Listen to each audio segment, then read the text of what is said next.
Alan, Wasalan, you with the nasty pastor, and I'm back with another chapter. Read from out of Ramses, Volume 1, Series 1, the Son of Light, Son of the Light. Look, the title is, what is the title? Let me get the title right. Son of Light. How about that? And then when you look at the book, when you look at the cover of the book, it says the Son of Light. Anyway, as I said, you with the nasty pastor, back with another chapter read. We're on chapter 10. And I'm gonna cut this intro and I'm gonna go on and dive in. Yeah, I'm gonna dive in because it's a big read. So being it's a big read, let's not waste time. Let's go and get it going.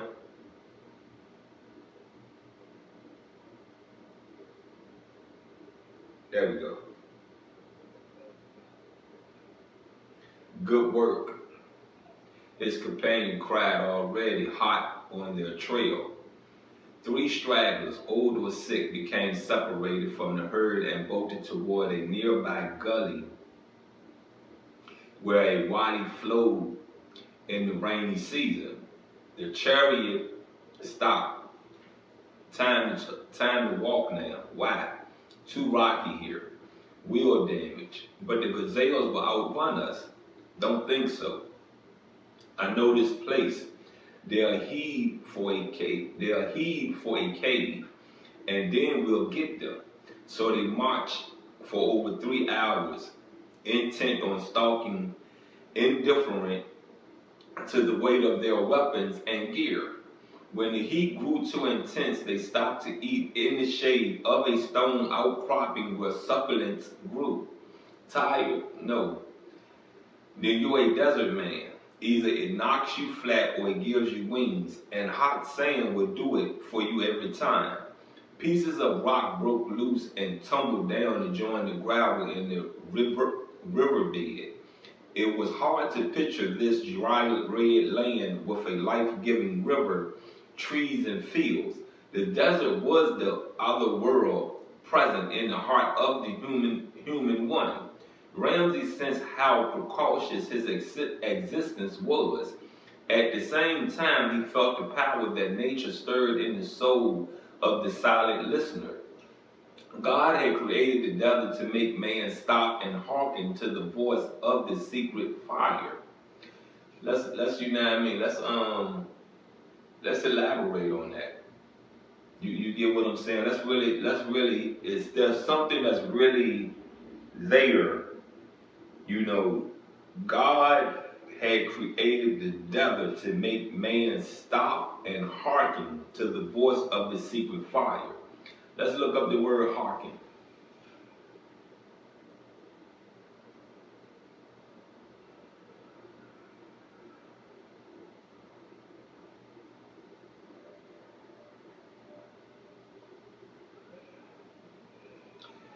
Pay attention, listen. He refused to hearken to Tom's words of wisdom. Now hearken and obey. Now, what is it about the desert? It's hot. You get what I'm saying? It's draining. Most people can't even, they can't even imagine themselves sitting out in the desert. You get what I'm saying? So the desert is there as a place that says no trespass, to be honest with you. You got what I'm saying? Now let's get into the secret fire. And it says, stop and hearken to the voice of the secret fire. Now what is a secret fire?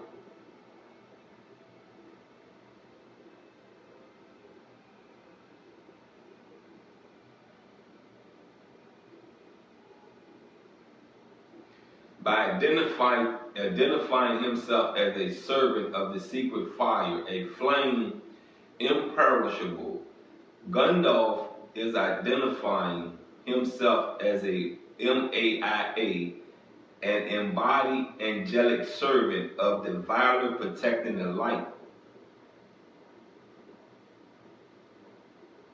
Now when we get into Wikipedia, it's a Greek fire. Greek fire was an incendiary weapon system used by the Byzantine Empire from the 7th to the 14th centuries. The recipe for Greek fire was closely guarded, state secret.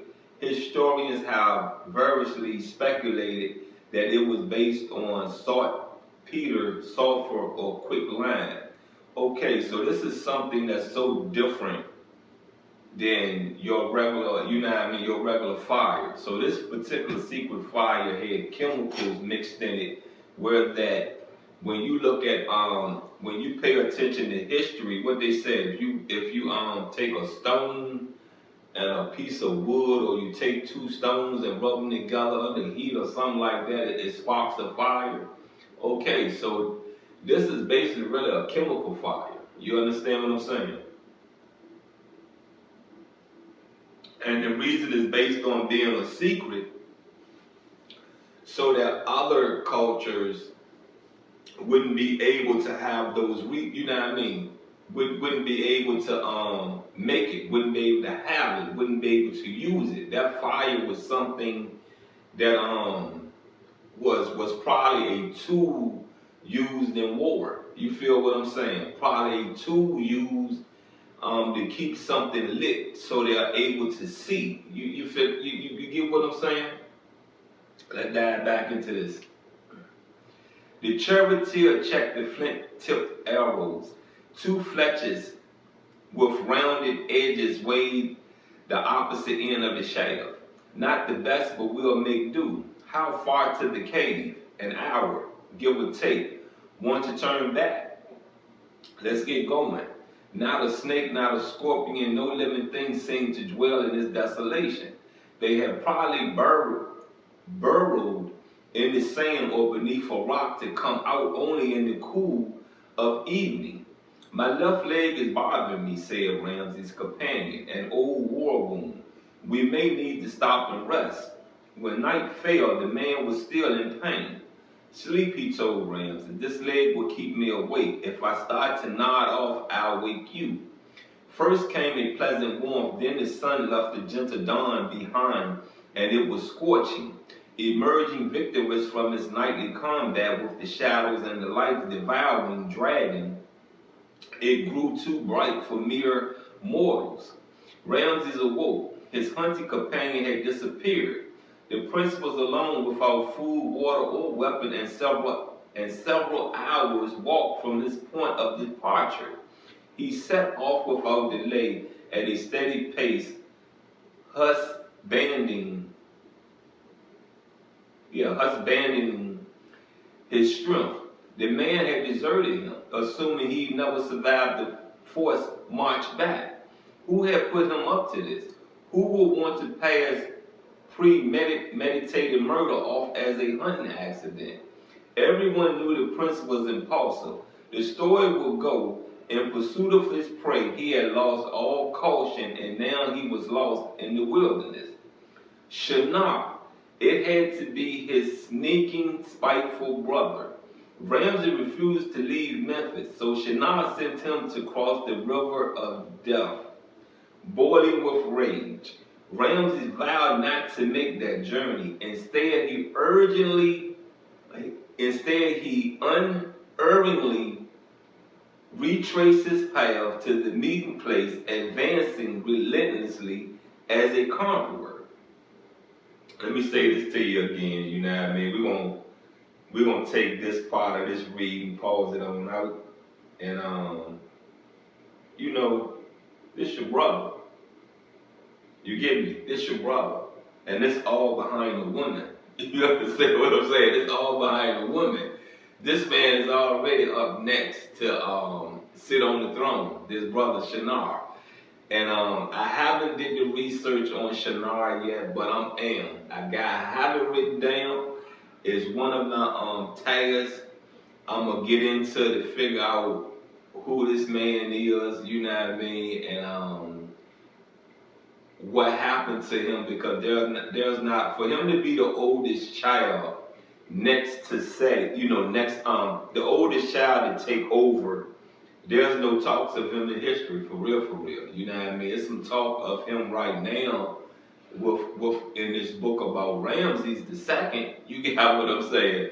But there's no real talk about him, and I want to know what happened to him. And I guess sooner, later into this reading, we're probably gonna figure out the truth about what happened to him. But I want to know some things he done, because even as a prince, you know what I mean. You have a role to play you have a role in the civilization, in your civilization that you have to partake in. So I just say this to you once again. You know what I mean. Once again, there's nothing new going on under the sun. Once again, it is showing you that there is a woman in between two brothers. You feel what I'm saying? I don't blame this woman for their actions. I don't blame this woman for their actions, but her role is to divide.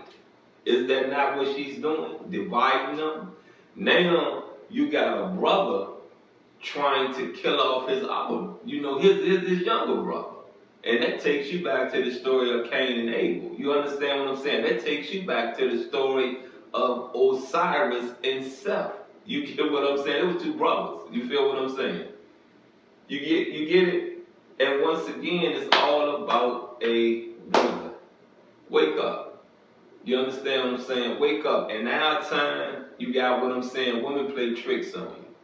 And if men can get to the point in their life where they understand that, women are, how to say this, look, if they can have every man in the world, they will have every man in the world. But you men don't know how to accept it and don't know how to get along with it. You get it? You understand?